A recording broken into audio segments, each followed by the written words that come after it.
Louvado seja o nosso Senhor Jesus Cristo. Queridos irmãos e irmãs, hoje nós celebramos a memória de São Cornélio e São Cipriano. São Cornélio, bispo de Roma, e São Cipriano, bispo de Cartago, no tempo de São Sebastião. São Cornélio foi eleito bispo no ano 251, quase 300 anos depois de Cristo. E na perseguição do Império Romano para o cristianismo, esses bispos foram então assassinados por causa da fé. Por isso estamos celebrando de vermelho. Consta, então, do século III, a ata proconsular do martírio de São Cipriano. Esses dois nomes do Cornélio e Cipriano estão no cânon eucarístico, o cânon número 1, que é o cânon romano, a oração eucarística primeira, que a gente vai fazer daqui a pouco, que está o nome lá. Mas esse Cipriano que nós estamos celebrando hoje não é aquele Cipriano do capeta que a turma mexe por aí, que tem o tal do livro do Cipriano, né? De fazer macumba. Não é aquele Cipriano lá, não vamos misturar alhos com bugalhos, são Ciprianos diferentes. Então eu queria ler a ata do martírio para ver o que é uma coragem cheia de fé. O que é um coração que ama a Deus e que coloca a sua esperança nas coisas eternas, não nas coisas temporais. Diz a ata: no dia 18º das calendas de outubro pela manhã, grande multidão se reuniu no campo de Cesto, conforme a determinação do procônsul Galério Máximo. Este, o procônsul, presidindo no átrio Salciolo, no mesmo dia ordenou que lhe trouxessem Cipriano. Chegado este, o procônsul interrogou: és tu, Tácio Cipriano? O bispo Cipriano respondeu: sou. O procônsul Galério Máximo disse: tu te apresentaste aos homens como papa do sacrílego intento. Sacrílego intento significa ser cristão. Era considerado sacrilégio ser cristão. Tinha que praticar a religião romana, fazendo culto aos deuses romanos. Respondeu o bispo Cipriano: sim. O procônsul Galério Máximo disse: os augustíssimos imperadores te ordenaram que te sujeites às cerimônias, ou seja, que abandone o cristianismo e se torne da religião romana. Cipriano respondeu: não faço. Galério Máximo disse: pensa bem. O bispo Cipriano respondeu: cumpre o que te foi mandado, em causa tão justa não há que discutir. Ou seja, ele é condenado à morte, né? Então, se eu estou condenado à morte, mata logo, não vamos ficar aqui batendo papo. Galério Máximo deliberou com seu conselho e com muita dificuldade pronunciou a sentença com estas palavras, porque ele pensava que ameaçando o bispo Cipriano, ele negaria a fé e se tornaria pagão. Mas uma vez que ele ameaçou e o bispo não negou a fé, aí ficou difícil agora, vou matar um bispo? Vai ter que matar, né? Ou você desonra a autoridade imperial, ou você mata o bispo para fazer valer como exemplo. Então ele pronunciou a sentença: viveste por muito tempo nesta sacrílega ideia, ou seja, sendo bispo, sendo cristão, e agregaste muitos homens nesta ímpia conspiração. Tu te fizeste inimigo dos deuses romanos e das sagradas religiões. E nem os piedosos e sagrados augustos príncipes, Valeriano e Galieno, nem Valeriano, o nobilíssimo César, puderam te reconduzir à prática de seus ritos religiosos. Por esta razão, por seres acusado de autor e guia de crimes execráveis. Quais são os crimes execráveis? Acreditar em Jesus. Tu te tornarás uma advertência para aqueles que agregaste a ti em teu crime. Com teu sangue ficará salva a disciplina. Dito isto, leu a sentença: apraz que Tácio Cipriano seja degolado à espada. O bispo Cipriano respondeu: graças a Deus. Se fosse eu, ia estar xingando e pulando dessa altura, mas é um santo, né? Graças a Deus. Após a sentença, o grupo dos irmãos, ou seja, os cristãos que estavam lá, suponhamos que se fosse eu o morto, vocês eram os cristãos que estavam lá, né? Na hora do julgamento. Imagina se vai jogar Dom Milton, para matar Dom Milton lá em Cuiabá. Imagina, né? Os católicos da diocese inteira, do Mato Grosso inteiro, vai lá para ver o que está acontecendo. Então, o que os irmãos fariam? Eu acho que vocês também iam fazer isso, eu acho. Eu acho, né? Sejamos também nós degolados com ele. É isso que eles falaram, está escrito aqui na ata, ó. Uma ata do século III. Por isto, houve tumulto entre os irmãos, e grande multidão o acompanhou. Ou seja, enquanto ele estava indo para ser degolado, a multidão acompanhou, porque a turma queria ser degolado com ele. Imagina, é o troféu, né? Imagina você no seu juízo particular e Jesus falar: quem é você? E você fala: eu sou você, aqui o meu sangue, ó. Você derramou o seu sangue por mim, eu derramei o meu por você. Ai, festa eterna, né? Um prêmio, poder morrer por Cristo. Então, Cipriano foi conduzido até o campo de Sesto, até a praça. Ali, tirou o manto, tirou o capuz, dobrou os joelhos e prostrou-se em oração ao Senhor, porque era a missa mais importante da vida dele, era essa, que ele ia rezar agora, com o próprio sangue. Retirou depois a dalmática. Dalmática é aquela coisa que o diácono usa. Isso aqui chama casula, de padre e de bispo. E o bispo, nas grandes solenidades, usa a dalmática, que é aquela roupa do diácono, e bota a casula por cima. O bispo usa as duas coisas quando é muito solene. Então o Cipriano era bispo, estava vestido, tirou, né?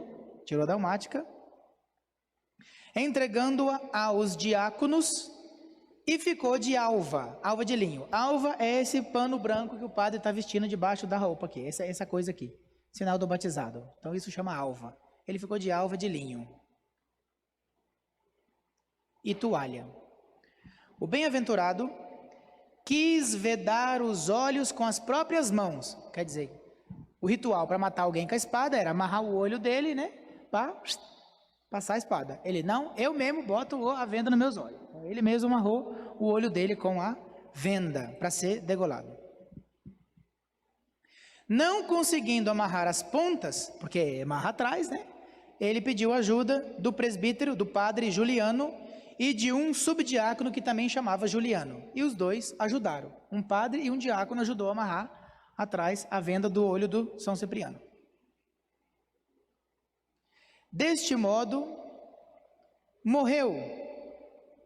Opa, estou pulando coisa aqui. Entregou os diáconos. Tá. Quando chegou, mandou que os seus, na hora que chegando o carrasco é o funcionário do governo responsável por executar a sentença. Quando o carrasco chegou, olha o que o São Cipriano fez. Todo trabalhador é digno do seu salário, né? Então, olha o que ele fez. Ele aguardou o carrasco. Quando o carrasco chegou, Cipriano mandou que os seus lhe dessem 25 moedas de ouro para pagar ele direitinho, porque ele estava fazendo o serviço direitinho. Você imagina se eu vou pagar o cara que vai me matar, mas você está... São Cipriano fez isso.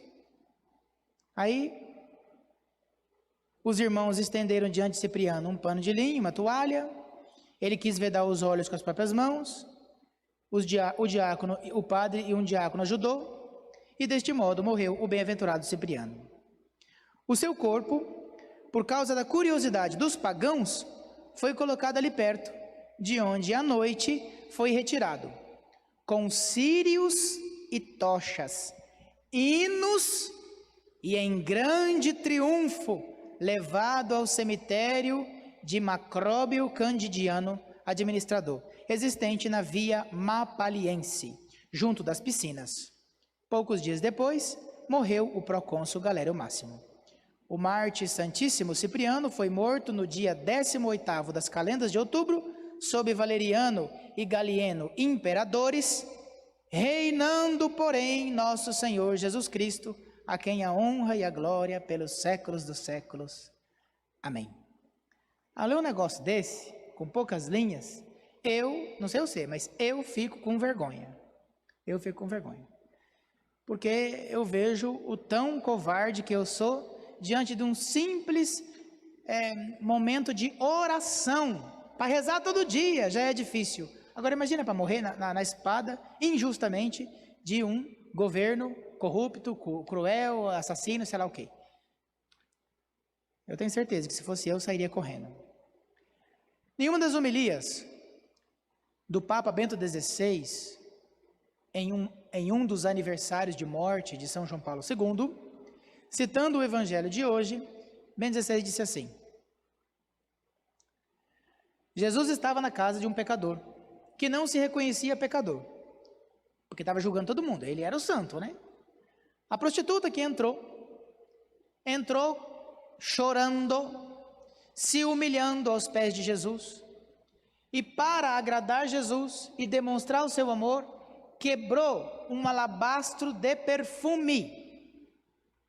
Se ela era prostituta, o perfume era o seu instrumento de trabalho, não vai fedendo lá se oferecer para os outros, né? Então, ela gastou aquilo que ela usava para o mal, ela passou a usar para o bem, para adorar Jesus, para reparar o seu pecado. Ela quebrou, quer dizer que ela ficou sem perfume, não é que ela gastou um pouquinho e levou o resto para casa, não, ofereceu tudo, quebrou o alabastro de perfume, chorando, beijando os pés de Jesus, lavando com lágrimas e enxugando com os cabelos, os pés. Então dizia o Papa Bento XVI, falando de São João Paulo II, mas que serve também esta fala do mártir que nós celebramos hoje, dos mártires. A oferta era para Jesus, mas todos os que estavam na casa foram beneficiados por causa do suave odor do perfume que foi derramado sobre os pés de Jesus.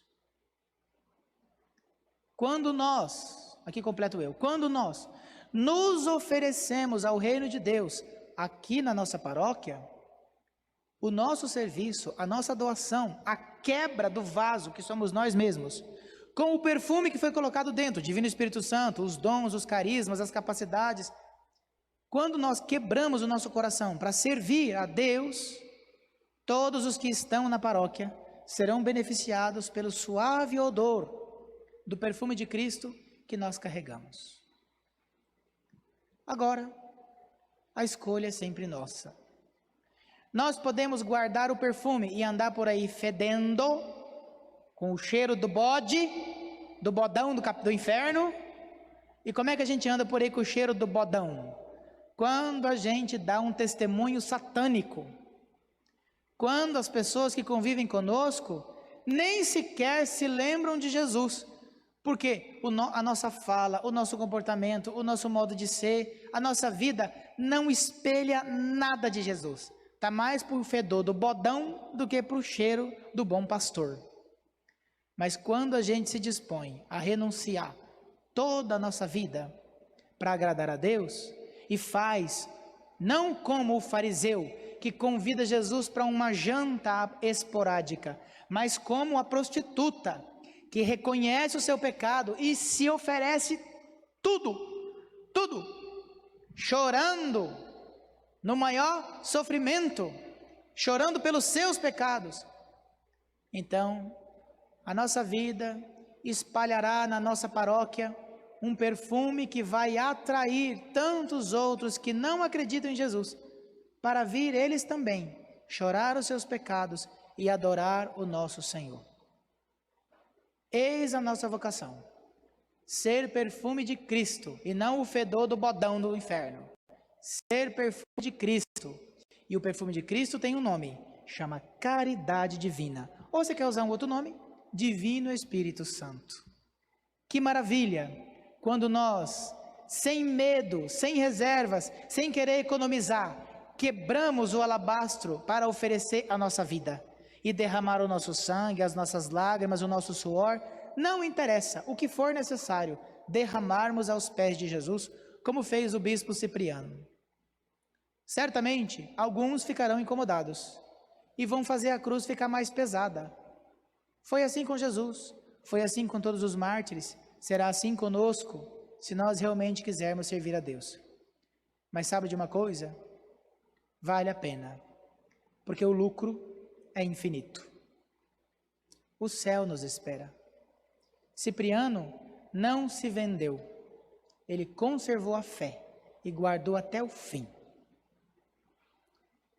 Nós também somos chamados a guardar a nossa fé. Hoje, nós viemos na igreja fazer o quê? Um elogio à fidelidade de Cipriano, à fidelidade de Cornélio, à fidelidade da prostituta. Nós viemos fazer um elogio a essas criaturas, a esses seres humanos que honraram a Deus acima de tudo. E ao mesmo tempo fazer uma prece a eles. Rezem por nós, para que quando nós tivermos que testemunhar Jesus com a nossa própria vida, não saiamos correndo e nem julguemos os outros, mas façamos como fez aquela multidão de gente aos pés da sentença de morte de Cipriano. Sejamos também nós degolados com ele. Ou, olhando para a cruz, dizer, sejamos também nós crucificados com ele. Porque quem com ele sofre, com ele celebra a vitória. Deus nos dê a graça da fidelidade, Deus nos dê a graça da conversão. Louvado seja nosso Senhor Jesus Cristo.